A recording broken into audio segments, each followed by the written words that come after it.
All right. Welcome, everybody. We're live. It's Friday night, and we're here for Frequency Friday. I'm Nancy B, and that's Roseanne G. Got it Over right. there. Yeah, exactly. I loved it when I was with Yeah, Craig, because side he by was all side. over the Welcome, place. everybody. Yeah. Welcome. Thanks for tuning in. Yay. And we're playing around with some different topics on what to talk about tonight. So I don't even know if this is really such a thing, but I woke up with the thought of what the frequency of retirement feels like. So I'm kind of curious. Welcome, everybody. We're live. Sorry.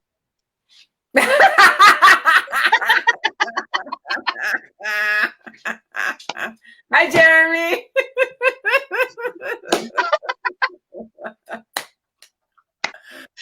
Yeah, baby. Yes. Right. So you woke up with the concept of what is the frequency of retirement? Okay, so what is the frequency? Yeah. What is the frequency of retirement for you? Okay, so I was thinking about this. If you're planning your retirement and thoughts become things, and so you're writing out your whole, even if you're visualizing what you want your life to be like when you retire. And some people don't. I mean, I haven't up until like the last couple of years, and I'm in my 50s. It's like, when do people really start thinking about retirement and planning, and there are a few that's like got it all lined up and lined out, and it's like, oh, okay, and they've been saving and doing all this stuff. But it just kind of hit me because coming back from vacation and seeing all the different ways that people are traveling and people are camping and people are doing this, different things, and everybody has a story. And so I'm, we're looking around the campsite and watching like, okay, these people have like a pop-up tent on top of their roof, and then these other people have a teardrop, and then, and it's like everybody has a story, and they get to this point where, all of this stuff is going on Facebook and the news and all this stuff, and there's this little pod of people that are just sitting here staring at the lake with like no news, no, everybody is just like in their own little world thing. And that to me is like that's like the frequency of retirement for me. It's like, and I don't want to say what I don't want. So saying not waking up to an alarm, I'd rather say waking up to birds, waking up to the birds chirping, or waking up with the sun coming in my window. And I've really been focusing on what the positive is of it, because I've been talking so negative and not really realizing that that's what I'm talking about is the negative parts of it. So, and, leave out everything that you don't want. But yeah, the frequency of retirement just seems like, if it's not a thing, I'm making it a thing. No, I say I'm truly going to make it yeah, because it's a whole different vibration. Yeah. You froze. I know, I can hear you. Can you hear me? Hello? Hello? Yeah, now I can, yeah. Okay. All right, good, because you froze first. We're back. Am I back? Am I here? Yeah. Okay. Yep. All right, good. Yikes. I relate it. I mean, I guess. What's funny? Am I frozen?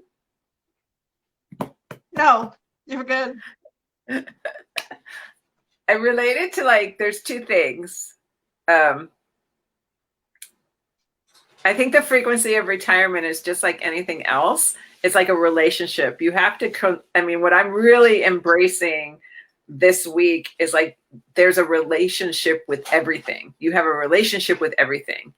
Everything could be your lover, if you wanted it to be, and the more that you step into that feeling, like everything that you're in relationship with, whether it's like your computer, love you computer, don't go off, to your retirement plan, to your kids in the background, to your refrigerator, to your food. There's a relationship. You have a relationship with that, and the more you can come into that relationship with, you know, the good feelings, you know, the feelings of how you would come into a love relationship, you know, when you first meet somebody and you're so excited and you're like, oh my God, and your heart's all pitter pattery. You know, most of the time when we enter a relationship with something that we're not sure of, it doesn't have that. I mean, I know when my dad retired, he retired at 55 because he was done in his field, but he was scared. I mean, his frequency of going into retirement was fear because he retired so young, and two, he didn't really know what he was going to do, you know, with the rest of his life. He's 80 now. Can you imagine? Like it's been like 25 years and he's been retired. But what he did is he recreated himself. You know, he's not he's not a bum. I guess, you know, I know. You know, he recreated himself. He went back to school. He got another master's. He got another PhD. He went back and he got his teaching credential. He taught high school for a while. He taught junior high, you know, so he knew that he still had a lot of life in him. But I think what I see is that I think some people are still in the frequency of fear when it comes to their retirement, because maybe they haven't planned for them. I mean, I'm one of them. I haven't planned for a retirement. I really don't plan to retire, actually, because we don't have the same belief system that our parents did. Our parents were brought up in the paradigm where you could work for one company for 25 to 30 years, 40 years, and you could get a retirement plan. And it was good, or it was supposed to be good, right? And it was supposed to, and Social Security was supposed to be good and help you. Well, that's not how it is. No. You know, that's not how it is right now for the people who I know who are retired. And especially like for us, if we want to retire in like 10 years or whatever, when we're 65, it's not going to be that way for us, you know? No. So it's like starting now, like you are, it's like, well, how do I want to cultivate my relationship with retirement? You know? Yeah. And stepping into that like you would with, you know, having any beautiful relationship. Like we talk about the relationship with money and, you know, your relationship with your frequency, you know, to me, it's like you have to me, more and more what I keep getting in my life is like everything's a relationship. So start cultivating them the way that you want them to be. Right. Yeah. Yeah. Yeah. My dad is the same way. And I'm so glad that we found something that's, you know, going to help us with our retirement. But like right now, I don't have anything in my job that's going to help, you know, with anything close to that retirement. And my mom and dad, they didn't really have a chance to do that because of the health, you know, of my mom. She was like too sick and with rheumatoid arthritis couldn't travel. My dad actually retired from one job and then had to pick up a second job because his first retirement wasn't enough. And then Social Security wasn't enough. So he worked, you know, 40 years at the sheriff's department. And then he went into animal control for another 10 years to get the second retirement. Yeah. And so it's amazing. It's just crazy. Actually, it's just crazy. But yeah. Go ahead. Yeah. And I think that's why more and more people are looking, not everybody. I mean, obviously not everybody in the whole wide world is looking for another opportunity to create another stream of income. And that's what we talk about a lot with our platform, the Freedom Era, is it's a way for you to create a second stream of income, a third stream of income, a fourth stream of income, whatever, because the way that our world is, just having one job isn't gonna fly, you know, especially if you're looking towards retirement. But I think the other thing that's a benefit of what we're into is that it teaches you the skills. It teaches you skills, right? So and personal growth skills. So like you always have something to go with because of yourself. And it teaches you about everything. Yeah. Yeah. And I don't know if you've or anybody watching has really looked into the price of senior living costs. I know for Jeremy and I, we want to travel and we want to, we want to be out on the road and do these things, and that is going to have a constant income, coming in for that. But when you settle down and you need like assisted living care, I don't even know how these people, they've had long-term care, which is another thing my mom and dad had, was long-term care.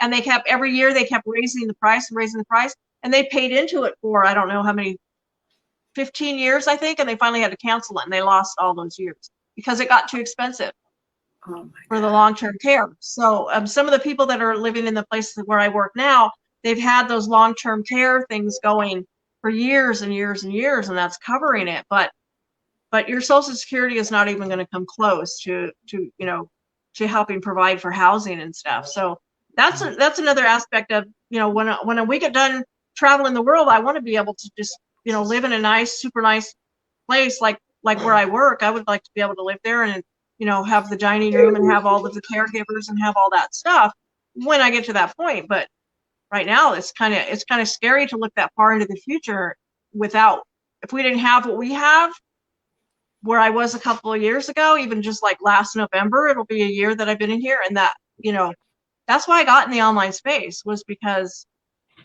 of the retirement and the travel and all the things that, that we want to do, that we look forward to doing. So it's allowed me to dream big again and to put all these plans into place, so. Mm-hmm. Yeah. I mean, that's one of the reasons. I mean, the very first online business opportunity I took, it was because of the way the compensation plan was laid out to me, in a way that it made sense, that it was like having a retirement fund from your efforts, and so I think that's what's so cool about the business that we're in, is that it's very similar. There is so much opportunity. So that's what I woke up thinking about, the frequency of retirement. There's a lot of people that are just uncertain about the way the world is going, and who knows, who really knows. But if you're just like, obviously people that were depending on their job and thinking, this is going to be it, they've lost a lot in that kind of aspect, as well. And so there's a lot of worry, and then I think there's a lot of people that don't even worry, but I know what I want to do, and I've got it all laid out, got it all like visualized and written out, and so, yay, good. Yep, that's the way to create it. Know where you're going.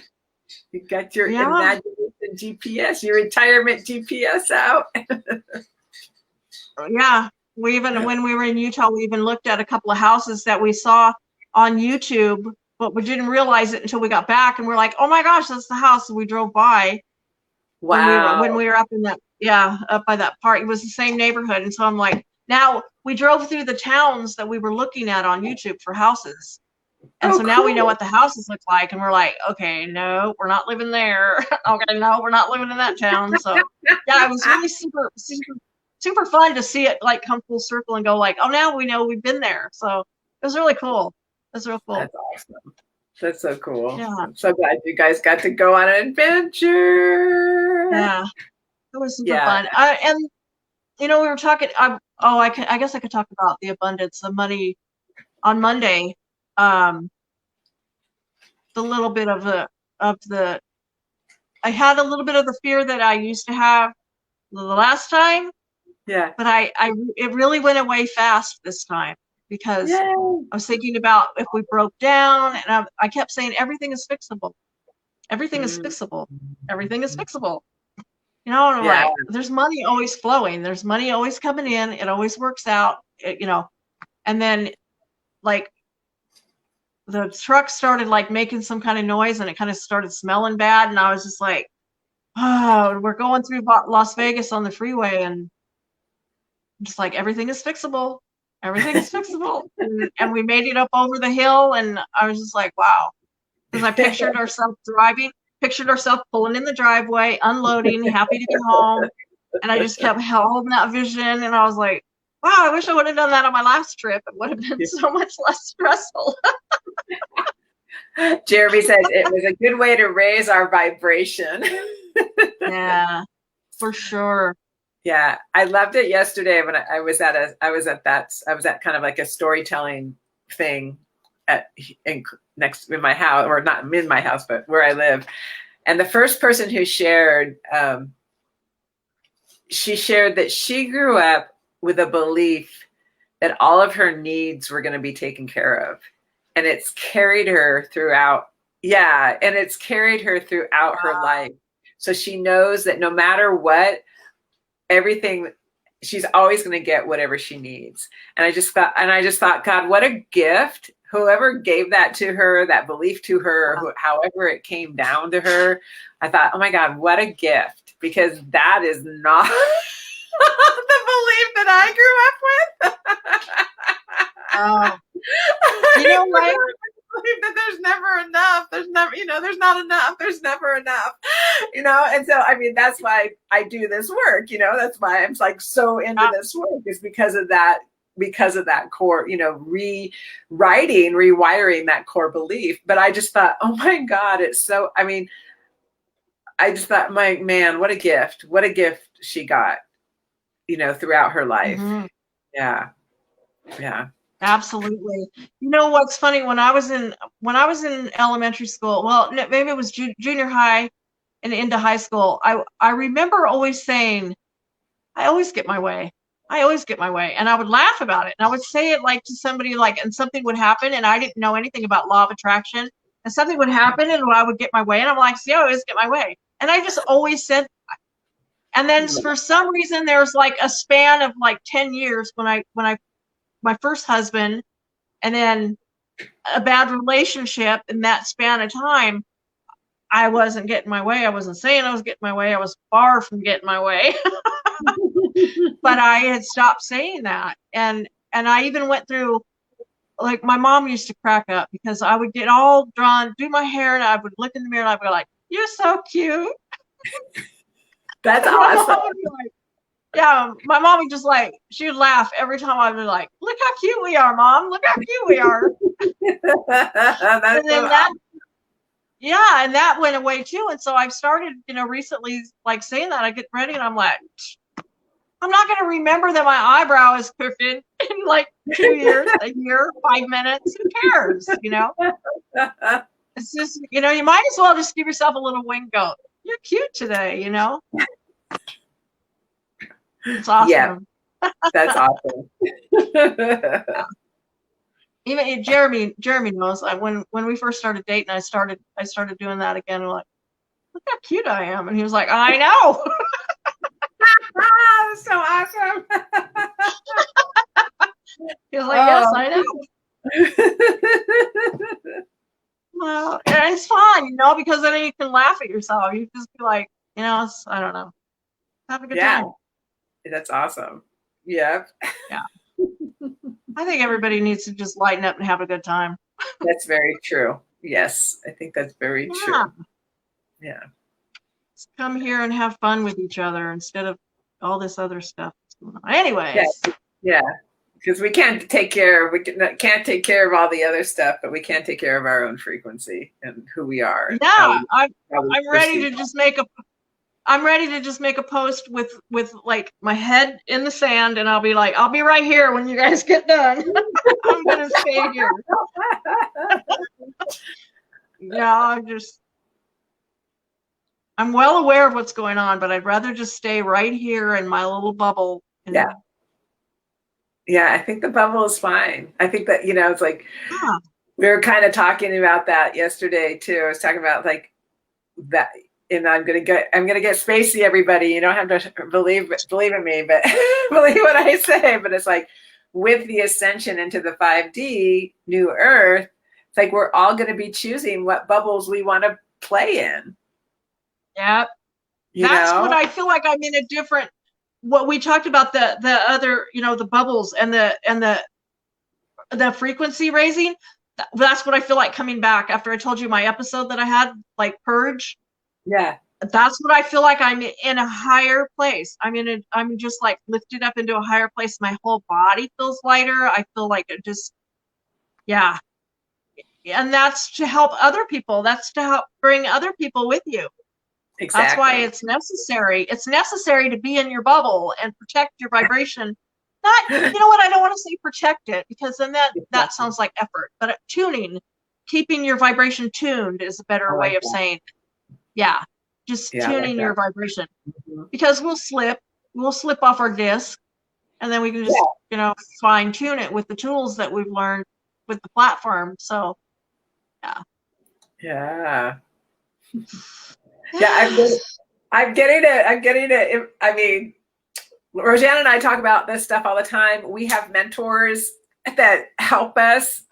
One of our mentors is doing a 21-day challenge. So if anybody's interested in this 21-day challenge, please put a comment below. I'm interested because it's not too late to get into this. But if you're interested in like, how do you raise your vibration? How do you keep your vibration tuned?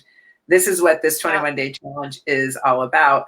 And we also have another opportunity for you coming up on October 12th. So keep your eyes and ears open for that as well. Yeah. So awesome. So awesome. Yes. We're ever grateful for this space. Absolutely. Yeah. And thank you guys for watching. Yay! Yeah. Happy Friday! Happy Friday! All right. All right. If you want to, I'm going to end the broadcast now. If you want to stay and talk to me, Roseanne, you can. I guess you just don't leave. All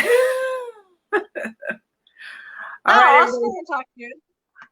Everybody Bye. have a great weekend. Bye. I can't find my hand. Love you too. Bye. Bye.